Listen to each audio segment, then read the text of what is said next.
여호와 하나님이 뱀에게 이르시되 내가 이렇게 하였으니 내가 모든 가축과 들의 모든 짐승보다 더욱 저주를 받아 배로 다니고 살아있는 동안 흙을 먹을지니라. 저 후손과 되게 하고 네 후손도 여자의 후손과 원수가 되게 하리니 여자의 후손은 그를 상하게 할 것이요 너는 그의 발꿈치를 상하게 할 것이니라 하시고 또 여자에게 이르시되 내가 내게 임신하는 고통을 크게 더하리니 내가 수고하고 자식을 낳을 것이며 너는 남편을 원하고 남편은 너를 다스릴 것이니라 하시고 아담에게 이르시되 내가 내 아내의 말을 듣고 내가 그에게 먹지 말라 한 나무의 열매를 먹었은즉 땅은 너로 말미암아 저주를 받고 너는 내 평생에 수고하여야 그 소산을 먹으리라. 땅이 내게 가시덤불과 엉겅퀴를 낼 것이라. 내가 먹을 것은 밭의 채소인즉 내가 흙으로 돌아갈 때까지 땅을 먹을 것을 먹으리니 내가 그곳에서 취함을 입었습니다. 너는 흙이니 흙으로 돌아갈 것이니라 하시니라. 아담이 그의 아내의 이름을 하와라 불렀으니 그는 모든 산자의 어머니가 됨이더라. 그의 아내를 위하여 가죽옷을 지어 입히시니라. 여호와 하나님이 이르시되 보라 이 사람이 선악을 아는 일에 우리 중 하나같이 되었으니 그가 그의 손을 들어 생명나무 열매도 따먹고 영생을 가노라 하시고 여호와 하나님이 에덴 동산에서 그를 내보내어 그의 근원이 땅을 갈게 하시니라. 같이 읽습니다. 이같이 하나님이 그 사람을 쫓아내시고 에덴 동산 동쪽에 불불과 두루도는 불칼을 두어 생명나무의 길을 지키게 하시니라.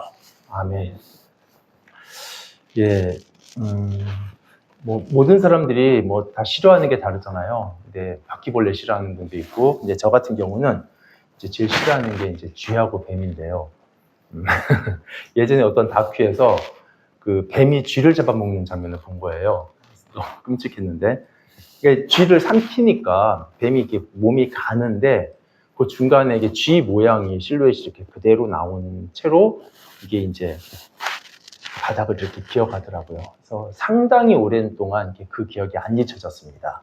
근데 이제 오늘 본문에 나온 죄의 결과를 살펴보면 좀 그런 끔찍한 느낌이 들었어요. 그래서 오늘 설교는 이제 선악과를 먹은 결과. 사실 우리가 선악과를 이제 3주째 하고 있으니까 좀 죄에 대해서 자꾸 다루다 보니까 이제 좀 불편한 것도 있는데 어쨌든 그 죄의 결과로 사람에게는 죄에 대한 그 대가가 이제 선언이 됩니다. 근데 하나님께서 제일 먼저 누구에게 심판을 선언하셨을까요? 순서가 이래요. 처음에 아담에게 물으셨습니다. 너 선악과 먹었니? 그러니까 하와 핑계대죠. 하와에게 너는 왜 그랬니? 그러니까 뱀이 유혹해서 먹었습니다. 그리고 뱀에게는 너는 왜 그랬니가 없어요. 그냥 곧바로 심판이 선언됩니다.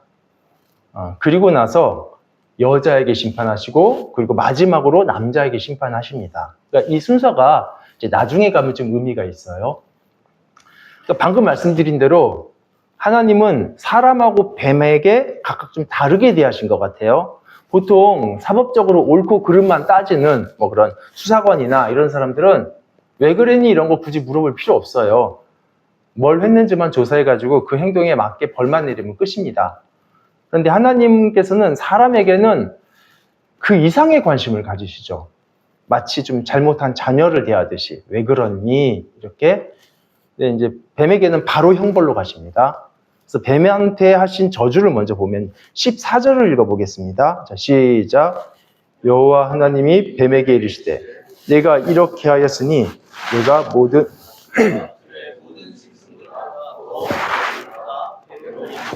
살아있는 동안 흙을 먹을지니라. 저주 내용이 뭐죠? 배로 다닌다, 그리고 또 흙을 먹는다 이거죠. 그래서 모든 가축과 들의 모든 짐승보다 더욱 저주를 받아. 그러니까 그럼 딴 짐승들도 저주를 받았나라고 생각하기 쉬운데 그건 아닌 것 같아요. 이거는 모든 짐승 중에서라고 번역을 하는 게 적절할 것 같고 더욱이라는 말도 없습니다. 그러니까 여러 짐승들이 있지만 너는 그 중에서 저주를 받는다 그 얘기예요.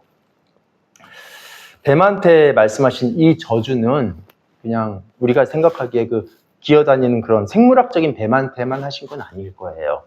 표면적인 저주의 대상은 물론 그런 뱀이겠지만 궁극적으로 그 배후에 있는 사탄을 포함합니다. 만약에 그냥 우리가 흔히 아는 살모사나 뭐 이런 물뱀, 이런 뱀만 지칭한 거라면 배로 다닌다는 거는 이해가 돼요. 그런데 흙을 먹는다, 이게 조금 이상해요. 여러분, 뱀이 흙 먹습니까? 뭐 먹고 살죠? 개구리, 뭐 쥐, 뭐 이런 메뚜기 이런 거 먹잖아요.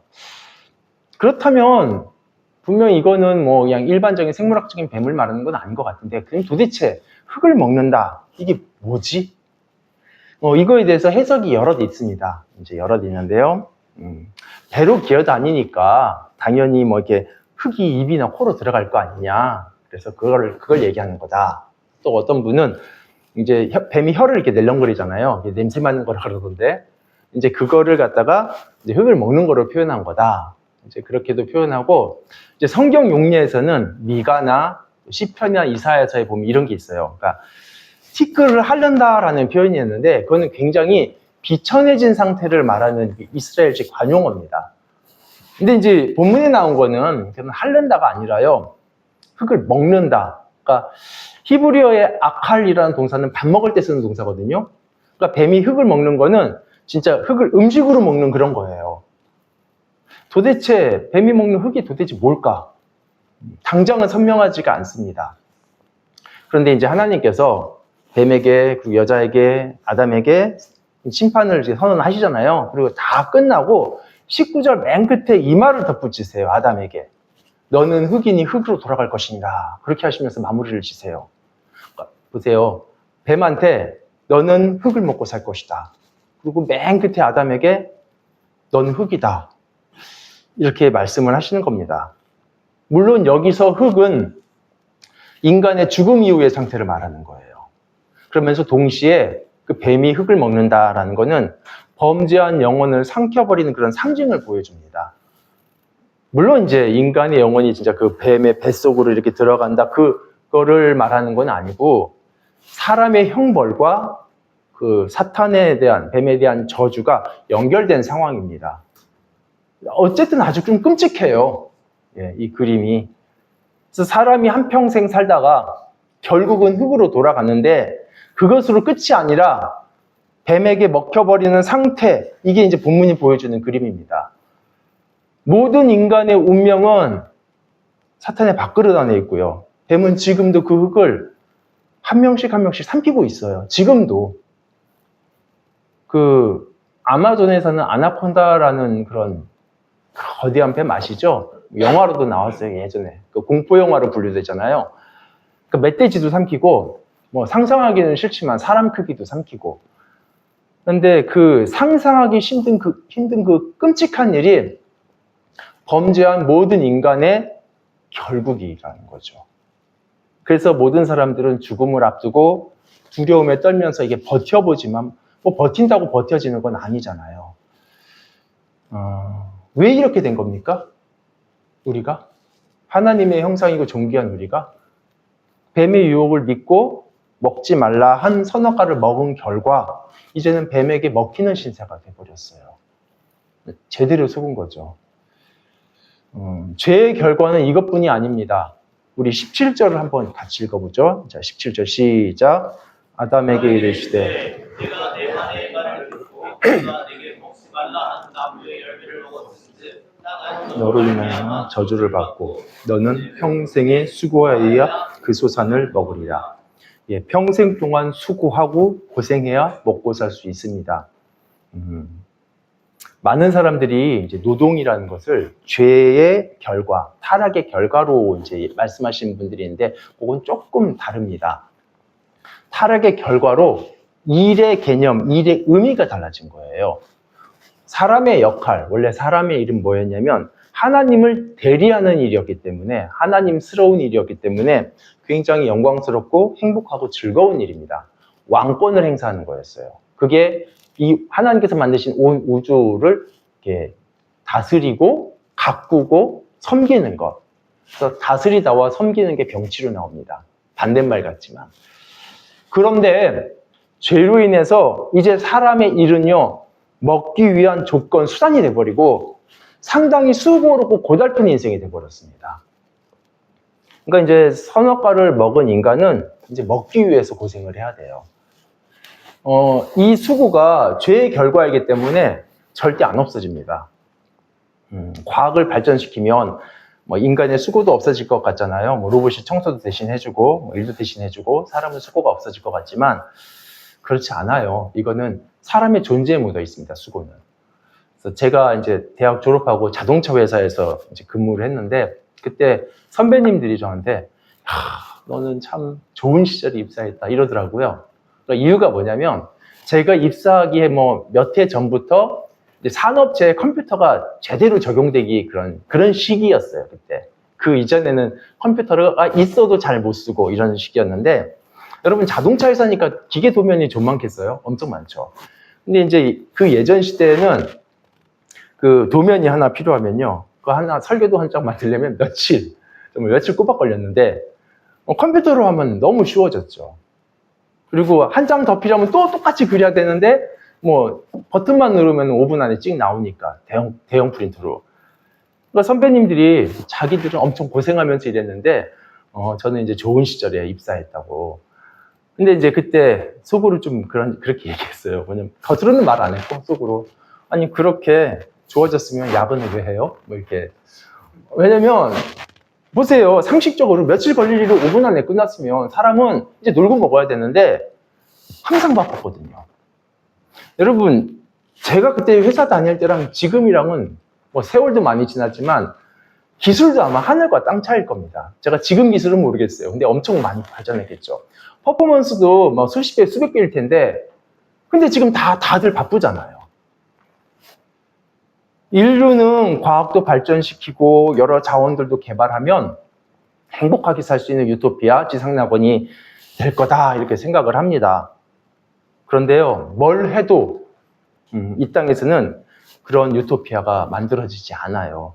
수고는 범죄한 인간의 존재에 묻어 있습니다. 그래서 죄가 해결되지 않은 상태에서 인류에게는 항상 수고가 따라다녀요.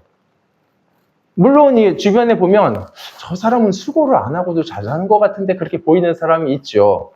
근데 그 경우는 사회 시스템의 맹점 때문에 다른 사람이 열심히 수고한 거를 이렇게 가져가는 경우이지 수고 자체가 없어져서 그런 건 아니에요. 그리고 그런 사람이라 할지라도 그런 경우도 사실은 인생의 수고는 아까 말씀드린 대로 뭐 우리 존재에 묻어 있기 때문에 그 나름의 고통과 수고가 이렇게 항상 있어요. 뭐 정말 좋은 소파 위에서 맛있는 커피 마시면서 수고롭게 살아요. 여러분 그뿐인가요? 22절, 23절을 보시면요. 선악과를 먹은 결과 정말 안타까운 일이 뭐냐면 생명나무가 금지됩니다. 그래서 쫓겨나요, 우리는. 우리가 제 발로 나간 게 아니라 쫓겨난 거예요. 먹지 말라고 한 것을 먹은 결과 정작 먹어야 하는 그런 생명나무 열매는 먹을 수가 없게 돼요. 제가 지금 계속 설교를 하면서 먹다라는 말이 되게 많이 나왔죠. 근데 그럴 수밖에 없는 게 창세기 3장 본문에 먹다가 엄청 많이 나옵니다. 이게 이제 그 빈도수로 따져보면은 요즘은 성경 뭐 분석 프로그램 이런 게 있으니까 그래프도 그려봐라 하면 그려져요. 근데 창세기 3장에서 이게 그래프가 확 뛰어요. 빈도수. 여러분 그 신명기나 이런 데 보면 이것은 먹어라, 이것은 먹지 말라, 이거 음식 규례가 있잖아요. 예. 그런데 나온 횟수로, 한 장 안에 나온 횟수로는 여기가 많긴 한데 전체 단어 중에 몇 %냐 먹다가 이 빈도수를 따지면 창세기 3장이 더 많아요. 사실 왜 그렇게 많이 나올까 먹다가. 근데 내용 자체가 그렇죠. 많이 나올 수밖에 없는 게 먹지 말라 한 선악과를 먹은 결과 먹어야 할 생명나무에서는 먹지 못하게 되고 먹기 위해서 평생을 살다가 결국은 뱀에게 먹히는 신세가 되잖아요. 그래서 인류 역사가 시작된 이래로 이 결과에서 자유로운 사람은 아무도 없습니다. 지금 이 순간도 매일매일 평생을 먹기 위해서 수고하는 사람들이 있고 그리고 매일매일 끔찍한 죽음 속으로 들어가고 있고 그리고 그 영원한 죽음을 보면서 몸부림치면서 버텨보지만 그게 몸부림친다고 되는 게 아니라는 거고요. 이 내용이 지금 뭐 추상적이거나 이론적인 내용을 말하는 게 아니라 현재 저와 여러분의 현실이고요. 실존적인 문제고 실제입니다. 이런 우리에게 제일 중요한 게 뭘까요? 인생에서 성공하는 거, 그것도 중요하긴 해요. 좋은 대학에 가고 좋은 직장에 들어가고 그래요. 성공했다 쳐요. 그리고 뭐 여러분이 뭐 노년에도 존경받고 산다고 해요. 그 다음에는요. 인류가 처해진 이런 상황에서 재벌이 되었던 거지가 되었던 똑똑하던 무식일자던 남녀노소 탈 거 없이 중요한 거는 다양하겠지만 제일 중요한 거는 우리가 다 비참하게 동일하게 똑같다라는 거예요. 그래서 정말 중요한 거는 살 수만 있다면 여기서 어떻게든지 살아남는 게 제일 중요하겠죠. 근데 방법이 있나요? 수영 못하는 사람이 늪에 빠졌을 때 뭐 몸부림친다고 살아남는 거 아니잖아요. 방법은 없잖아요. 그 사람한테는 방법 없고 혹시나 방법이 있다면 늪 밖에 있는 어떤 강한 사람이 이렇게 끄집어내주면 혹시나 살 수 있어요. 그 방법밖에 없고 나는 이제 방법이 없습니다. 누군가가 건져주면 살고 아니면 그냥 죽는 것이고 마찬가지로 우리도 이런 죽음에서 누군가가 건져주면 살고 아니면 그냥 죽는 겁니다. 그러니까 뱀보다 강한 그 누군가가 그 입속에서 우리를 건져줘야 되는데 만약에 정말 누군가가 정말 그렇게 했다면 이거는 기대할 수 없는 정말 어마어마한 은혜인 거잖아요. 그렇죠? 근데 여러분 그 은혜가 있습니다. 사실은 그게 제일 중요해요. 지금까지 한 설교보다 이게 더 중요해요. 그 은혜가 있다는 거. 오늘 창세기 3장에는 죄의 끔찍한 결과들만 나오는 게 아니라 바로 이 은혜도 함께 같이 있어요. 겹쳐져 있어요. 하나님께서는 죄의 심판을 하셨죠. 그런데 그 심판과 더불어서 회복의 약속도 함께 주셨다는 거예요.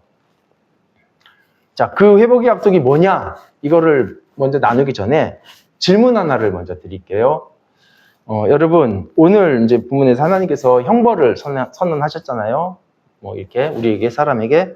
그렇다면 이제 회복의 약속이 있다고 하는데 그 약속이 형벌 이후에 주셨을까요? 아니면 형벌보다 먼저 주셨을까요?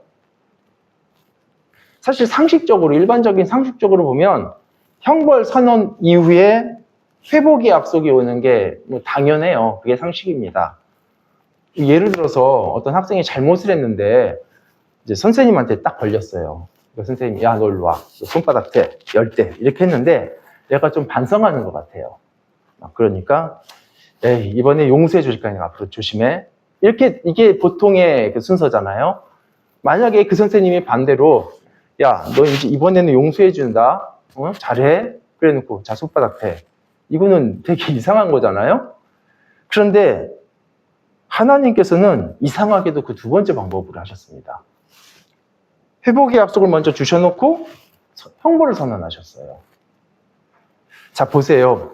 하나님께서 하와하고 아담에게 이게 내리신 심판이 어디서부터냐면 16절부터예요. 16절부터 19절까지.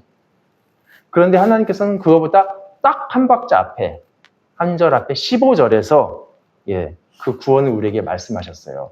15절은 뱀에 대한 저주 내용입니다. 그런데 그게 동시에 우리에게 대한 회복의 약속이기도 해요. 그래서 최초의 복음이라고도 불러요. 이게 여러분, 하나님께서 형벌보다 구원 약속을 먼저 하셨다. 이게 뭘 의미할까요? 하나님께서는 우리가 이렇게 좀 뉘우치는 것 같으니까, 우리가 좀 너무 이렇게 형벌을 내렸는데, 얘네가 좀 너무 힘든 것 같네? 이런 것 때문에 뒤늦게 구원의 방법을 주신 게 아니라, 그냥 심판을 내리기도 전에 죄 짓자마자 우리가 회개 안 했는데 회개하기도 전부터 그냥 일방적으로 우리를 구원하시기로 결정을 하셨어요. 우리가 뭐 하는 거를 보고 결정하신 게 아니라 그냥 그분의 사랑 때문에 우리가 죄 짓자마자 그냥 결정부터 하시고 회복시키기로 결정부터 하시고 하신 거예요. 그러니까 여러분, 이게 애초부터 우리의 어떠함 때문에 주신 구원의 길이 아니기 때문에요. 그냥 하나님의 일방적인 사랑 때문에 주어진 거기 때문에 우리가 뭘 좀 잘못한다고 해서 취소되거나 아니면 우리가 뭘 좀 잘하는 것 같으니까 강화되는 그런 약속이 아닙니다. 우리한테 달린 게 처음부터 아니었어요. 그냥 일방적인 거였습니다. 그리고 그 회복의 약속 이후에 나오는 심판의 내용도요, 이 구원 약속을 전제로 나오는 거잖아요. 아까 그 이상한 거, 이번에 용서해 줬으니까 잘해, 그리고 손바닥 대, 이게 되게 이상하겠지만 안 이상한 상황이 있어요. 뭐냐면 걔가 퇴학 맞을 만한 일을 했는데 이번에 용서해 준다, 손바닥 10대로 끝나는 거, 이런 거는 사실은 가능하잖아요. 어거스틴이 한 말이 있어요. 하나님이 우리의 죄에 대해서 때리시면 무지하게 아프다. 그런데 우리가 지은 죄에 비하면 너무 가볍게 때리신다. 이런 말을 한 적이 있어요. 그래서 그 이후에 나온 것들, 사실 하나님께서요, 우리를 구원하실 작정이 없으셨다면 16절 이후 내용 필요 없습니다. 잉태하는 수고, 고통, 죄의 결과로 수고롭게 일하고 이런 거 굳이 아무 쓸모 없어요. 그냥 바로 그 순간 영원한 죽음으로 끝나버리면 끝이에요. 근데 하나님은 우리를 구원할 계획을 세우셨기 때문에 즉각적인 죽음이 아니라 유보가 된 겁니다. 그리고 더구나요, 은혜가 뭐냐면 사람 위에 이제 떨어져야 될 그 저주가 사람을 비껴가 버렸어요. 땅이 저주를 받습니다. 여기 17절 보시면 땅은 이제 사람 때문에 저주를 받은 거죠. 너로 말미암아 땅이 저주를 받아요. 정작 저주 받아야 될 사람에게는 명시적인 저주가 없어요. 나중에 이제 신약에 가면 사람에게 임할 저주가 어디로 갔는지는 이제 그때 나와요. 그래서 창세기 3장에서 명시적인 저주의 대상은 누구냐면 사람은 비껴갖고 14절에서 뱀은 저주를 받았고요. 그리고 17절에서 땅입니다. 자, 그러면은 이제 그 최초의 복음이라고 하는 그 15절 내용이 뭔지 한번 읽어볼까요? 우리 15절을 읽습니다. 자, 시작. 내가 너로 여자와 원수가 되게 하고 내 후손도 여자의 후손과 원수가 되게 하리니 여자의 후손은 내 머리를 상하게 할 것이요 너는 그의 발꿈치를 상하게 할 것입니다 하시고 15절은 뱀에게 선언하신 저주 내용인데 그 내용을 보니까 이제 여자의 후손이라고 나오는데 후손은 째라 해서 이제 씨앗이라는 뜻이에요. 씨. 그러니까 이제 후손을 얘기하는 건 맞는데 정확하게는 째랍니다. 근데 이 여인에게서 태어날 그 누군지는 모르겠지만 그 누군가가 사탄의 세력을 박살낸다라는 얘기를 하고 있어요. 물론 뱀도 가만히 안 있습니다. 그의 발꿈치를 물어서 치명상을 입히겠죠. 근데 중요한 거는 사탄의 머리가 박살났다라는 그거예요. 즉 사탄을 눌러버리고 거기에서 우리를 구원할 구원자가 있다라는 약속입니다. 이 여자에게서 태어날 누군가, 여자의 씨, 누군지는 도대체 모르겠어요. 약간은 수수께끼 같지만 이게 우리를 구원한다는 구원자가 있다는 얘기는 맞는데, 그래서 뱀의 머리를 부숴버릴 바로 그에게 우리 모두의 소망이 있습니다. 아담이 이 구원 약속을 알아들었을까요? 못 알아들었을까요? 좀 막 수수께끼 같고 그렇게 하지만 알아들은 것 같아요. 왜냐면은 물론 이제 아담도 그 구원자가 도대체 누구인지 구체적으로 그 모든 것들은 다 모르지만 어쨌든 하나님의 이 말씀이 인간 회복을 말씀하시는 것까지는 알아들었습니다. 그걸 어떻게 하냐면 자 19절까지 이제 죽음의 저주가 선언되었죠. 거기까지가 이제 하나님의 심판이었으니까. 근데 아담의 그 다음 반응이 뭐였냐면요. 원래는 뭐가 돼야 되냐면 아이고 죽었다가 돼야 돼요. 너는 흙이니 흙으로 돌아갈 것이니라도 딱 맞추면 이제 난 죽었다고 그러면 끝이다. 이거야 되는데 아담은 살았다를 얘기해요. 19절까지 하나님의 심판을 모두 듣고 나서 20절에서 아담이 뭘 하냐면 아주 생뚱맞게 자기 아내의 이름을 지어줘요. 하와라고. 하와가 생명이라는 뜻입니다. 하임에서 나온 단어예요. 이 여자에게서 태어날 누군가가 우리를 회복시키겠구나를 알아듣고 아내의 이름을 모든 산자의 어머니라는 의미로 하와라고 지어요. 참고로 여러분 우리가 보통 이제 주일학교에서도 하나님께서는 아담과 하와를 창조하셨어요. 뭐 이렇게 배우잖아요. 근데 사실은 그 말이 정확하진 않죠. 하와라는 이름은 창조 시의 이름이 아니라 범죄하고 나서 회복의 구원의 약속을 듣고 아담이 지어준 이름이에요. 그러니까 이제 사실 창조 시로 부를 때는 남자와 여자 이렇게 부르는 게 맞죠. 근데 이제 뭐 큰 문제가 없으니까. 근데 보통 하와라는 거는 우리가 타락하고 나서 구원과 관계돼서 지어진 이름입니다. 아담이 지어준 거예요. 어쨌든 이 약속 이후로 사람들은 계속 그 여인의 씨, 여인의 째라를 기다립니다. 그래서 시간이 흘러서 이제 어떤 아이를 낳고 얘가 좀 특별했는지 그에게 기대를 건데 이름을 가인이라고 졌어요. 내가 여호와로 말미암아서 등남했다. 아, 얘인가 보다 기대를 했는데 커보니까 얘 그런 인물이 아니었어요. 그리고 좀 기대가 약간 있었던 아벨, 하나님께서 그의 제사를 받으시고 얘인가 했는데 곧바로 가인한테 죽어버렸죠. 그러니까 굉장히 실망했겠죠. 그러다가 뭐 어떤 아들을 낳았는데 걔도 좀 특별했는지 뭐라고 이름을 짓냐면 가인이 죽인 아벨 대신에 하나님께서 다른 째라를 주셨다 이렇게 얘기해요. 그게 셋이라는 뜻이에요. 씨. 그러니까 어디서는 후손이라고 그랬다가 어디서는 찌라고 하니까 우리가 다른 단어 같지만 사실 째라라는 같은 단어입니다. 근데 셋도 사실 그 회복자는 아니었죠. 그러다가 이제 세월이 많이 흘렀습니다. 오랜 세월이 흐르고 세대가 바뀌면서 한 아이가 태어났는데 얘가 그 약속한 구원자 같은 거예요. 그래서 이름을 노아라고 지었는데 노아 이름 뜻이 뭐죠? 우리 5장 29절에 나오니까 거기 한번 찾아서 읽어봅시다. 5장 29절 같이 읽습니다. 시작. 이름을 노아라 하여 이르되 여호와께서 땅을 저주하심으로 수고롭게 일하는 우리를 이 아들이 아니하리라 하였더라. 아니 여호와께서 땅을 언제 저주하셨어요? 아까 하셨잖아요. 창세기 3장 17절에서 땅은 너로 인하여 저주를 받아 너는 종신토록 수고해야 그 소산을 먹을 것이다. 그래서 땅을 저주하심으로 수고롭게 일하는 우리를 얘가 우리를 아니해 줄 거다. 얘다 얘. 그런 기대했었죠. 얘가 그 째라라고 그 죄의 결과로 온 사실은 그 수고는 죄의 결과잖아요. 죄의 결과로 수고롭게 일하는 그거를 이 째라 얘가 안위해 주겠구나 했는데 훌륭한 사람이긴 했지만 하나님이 말씀하셨던 그 회복자는 아니었습니다. 마지막으로 한 곳만 찾아볼게요. 아주 세월이 많이 흘러서 저 신약으로 갑시다. 갈라디아서 4장 4절. 갈라디아서 4장 4절. 한번 같이 읽어보겠습니다. 자, 시작. 때가 참에 하나님이 그 아들을 보내사 여자에게서 나게 하시고 율법 아래에게서 내신 것은 때가 찼어요.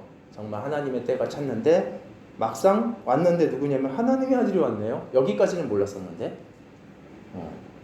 근데 보세요. 여자에게서 나게 하시고 남자한테서 나는 사람도 있어요. 그러면 모든 사람은 다 여자한테서 나요.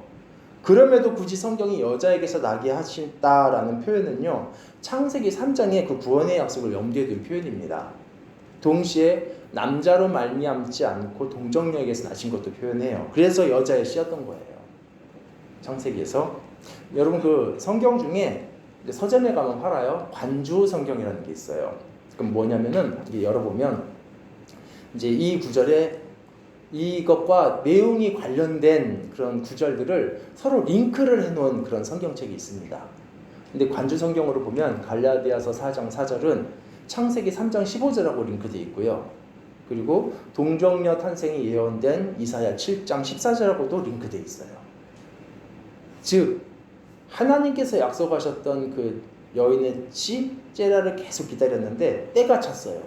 하나님께서 보내셨는데 웬걸요? 하나님 자신 성자께서 친히 여자의 후손으로 오신 거예요. 아까 15절에서 3장 15절에서 말씀하신 내용이 뭐였죠?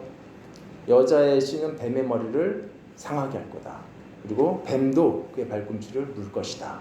상하게 할 거다. 이렇게 서로 각각이 서로를 공격하는 그 두 개의 내용이 나오는데 이건 사실 두 개의 별도의 사건이 아닙니다. 여기서 공격하니까 여기서 공격하고 그런 두 개의 사건이 아니라 하나예요. 좀 설명을 드리자면 이런 거예요. 바람이 불고 새들이 하늘을 날아간다 했을 때 여러분 이 말이 바람이 부니까 그 다음에 새들이 날아간다라는 순차적인 사건입니까? 아니면은 바람이 불 때 새들이 날아간다는 동시적인 사건입니까? 둘 다 돼요. 그렇죠? 그러니까 말은 이게 순서대로 말하는데 그게 동시인지 순차인지는 사실 그 현장을 봐야 알지. 동시도 되고 순차도 되고. 근데 이게 순차는 불가능하고 동시만 가능한 표현도 있어요. 뭐냐면 우리 흔히 말하는 거 있잖아요. 문 닫고 들어와 이거. 예, 문 닫고 못 들어와요. 예, 그렇죠? 이건 순차가 불가능하잖아요. 문 닫았는데 어떻게 들어와요? 이거는 문 닫으면서 들어오라는 동시적인 말이잖아요. 근데 지금 15절의 표현이 그런 식입니다. 만약에 성경이 뱀이 그의 발꿈치를 물고 그가 뱀의 머리를 박살낸다 하면 이게 순차도 되고 뭐 동시도 되겠지만 이거를 역전시켜 놨어요. 순서를. 그래서 머리를 박살냈어요. 근데 솔직히 논리적으로 뭘로 물어요? 물 수가 없어요, 뱀은. 그렇죠? 이거는 사실은 두 가지 사건을 말하는 게 아니라 하나의 사건, 바로 십자가를 얘기하는 겁니다. 십자가는 뱀이 그 여인의 후손을 발꿈치를 무는, 그래서 치명상을 입히는 그런 사건이었고요. 동시에 바로 그 십자가로 뱀의 머리를 박살내는 사건이었습니다. 이게 십자가가 역설이에요. 여러분 이것을 이 구원의 약속을 복음이라고 합니다. 빅뉴스죠. 우리식으로 얘기하면. 네, 그렇죠? 십자가의 주님은 부활하셔서 이제 죽음의 세력도 이기셨고 이제 더 이상 죽음은 성도들 괴롭힐 수 없어요. 죽음은 죄의 결과인데 죄를 해결해 버렸으니 죽음도 이제 의미가 없어집니다. 그러면은 왜 예수 믿으면 안 죽어야 되는데 왜 죽죠? 갑자기 그 질문 떠오르잖아요. 그거는 여기서는 다르지 않고 저기 고린도전서에서 나중에 다를 겁니다. 하나님께서는 그리고요 이 구원 약속을 더 선명하게 해주시기 위해서 한 예표까지 주셨어요. 뭐냐면 여러분 죄의 결과가 죽음이라고 했잖아요. 그럼 아담이 이제 죄를 지었고 이 세상에 죄를 끌어들였습니다. 그래서 죽음도 이제 같이 온 거예요. 그럼 첫 번째로 죽은 존재가 누굴까요? 죄 지은 아담일까요? 아담보다 먼저 죽은 존재가 있어요. 아벨일까요? 아벨보다 먼저 죽은 존재가 있어요. 죄가 이 세상에 들어오자마자 첫 번째로 죽은 존재. 3장의 21절을 보시면요. 여호와 하나님이 아담과 그의 아내를 위해서 가죽옷을 지어 입히십니다. 아시듯이 가죽옷은 소든지 양이든지 어떤 짐승이든지 생명이 죽어야 나오는 거예요. 어떤 짐승인지는 몰라요. 그런데 어쨌든 이 옷이 왜 필요했냐면 죄 짓기 전에는 옷이 필요가 없었어요. 그런데 죄의 결과로 인간은 자신을 가리려고 해서 무화과 잎으로 이렇게 가렸었죠. 근데 이제 그건 뭐 잠깐밖에 안 되죠. 하나님께서 그것을 가죽옷을 지어 입히십니다. 그러니까 원래는 아담이 죄 짓었으니까 아담이 죽어야 되는데 죄의 결과로 최초에 죽은 존재는 다른 존재였어요. 그 가죽옷의 주인, 뭔지는 모르겠지만 이거는 인간의 죄 때문에 대신 다른 존재가 죽는 것, 결국에는 예수님께서 죽으시는 것을 예표하는 거거든요. 근데 예수님께서는 죽음만 우리를 대신하신 게 아니라 우리가 받았어야 될 그 저주도 대신 받으셨습니다. 그래서 아까 명시적인 저주가 사람에게는 내리지 않았었다고 했는데 그 저주가 예수님의 십자가 위에 다 쏟아져요. 그래서 갈라디아서 3장 13절에 보면 이런 말씀이 있어요. 그리스도께서 우리를 위하여 저주받은 바 되셨다. 이렇게 나와요. 그러니까 이제 보세요. 이제는 우리는 더 이상 뱀의 먹이 아니에요. 죽음에 붙잡혀 사는 존재도 이제는 아닙니다. 죄가 해결된 곳에서는 죽음도 힘이 없고 거기서부터 우리를 건져주셨어요. 그래서 히브리서 2장 15절에서 어떤 내용이 나오냐면 또 죽기를 무서워함으로 한평생 매여 종로로 타는 모든 자들을 놓아주려 하심이니 우리를 자유케 해주실 겁니다. 그리고 그뿐이 아니에요. 예수님의 구원은 아까 창세기 3장에서 우리가 생명나무로부터 쫓겨났던 거 기억하시죠? 근데 이제 다시 그게 열립니다. 언제 열리냐면 창세기 3장에서 닫혔던 게 쭉 가다가 요한계시록 맨 마지막 장 22장에서 열려요. 2절에 보면 이제 생명나무가 우리에게 열리고 만국을 소송케 하는 그 열매가 이제 묘사가 되고요. 근데 왜 3장에서는 그것을 하나님께서는 막으셨을까요? 그때 거기서 말씀하셨어요. 여러분, 범죄한 인간이 생명나무 정말 영생해버린다면 이게 복일까요? 거의 끔찍한 일 아닐까요? 예.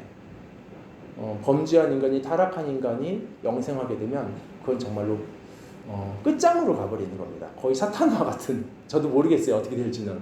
근데 이거는 하나님께서 우리를 위한 조치인 거예요.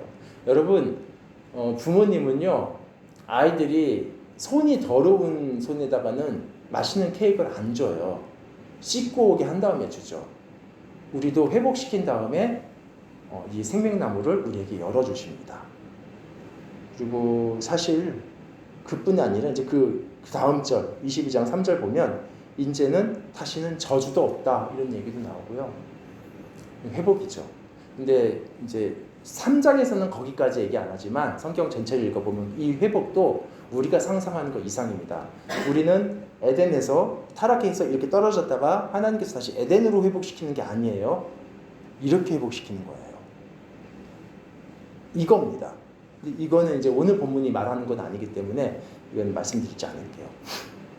이제 말씀을 정리하면 3장에 나온 그 죄의 결과 사실 끔찍하잖아요. 그런데 하나님의 구원의 약속은 그 끔찍함을 덮어버리고 눌러버릴 만큼 더 찬란합니다. 근데 여러분, 이 구원의 약속이 모든 사람에게 자동으로 적용되는 게 아니라는 거예요. 스스로가 이 약속을 거부하고 하나님을 끝까지 거절하는 사람에게는 하나님은 억지로 강제로 구원하지 않으셔요. 하나님은 우리의 자유와 의지를 너무 존중하십니다. 우리는 뭐 신으로부터의 독립 막 그런 걸 말하는 사람이 있는데 너무 존중하셔요. 그래서 강제로 구원 안 하십니다. 우리를 구원하신 예수님을 의지하고 그분을 믿는 자에게 이 구원이 적용이 돼요. 그래서 이 과정에 무슨 뭐 절차가 필요한 것도 아니고 무슨 감사헌금을 내야 되는 것도 아니고 많은 시간이 필요한 것도 아니고 돌을 닦아야 되는 것도 아니에요. 이 짧은 순간만이라도 진심으로 하나님의 은혜를 구하면, 고백하면, 구원자 예수를 믿기로 작정하면요, 이 은혜 주십니다. 그 순간이에요.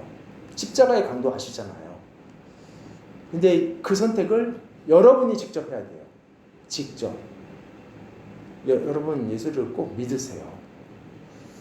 이제 기도할 텐데 아직 믿지 않는 분이라면 혹시라도 이 시간 진심으로 믿음을 고백했으면 좋겠고요. 그리고 이미 믿은 분들은 하나님의 사랑을 더 깊이 누리고, 그리고 이 믿음 안에 더 단단히 고정될 수 있게 해달라고 우리 잠깐 자기 목소리로 짧게 기도하겠습니다.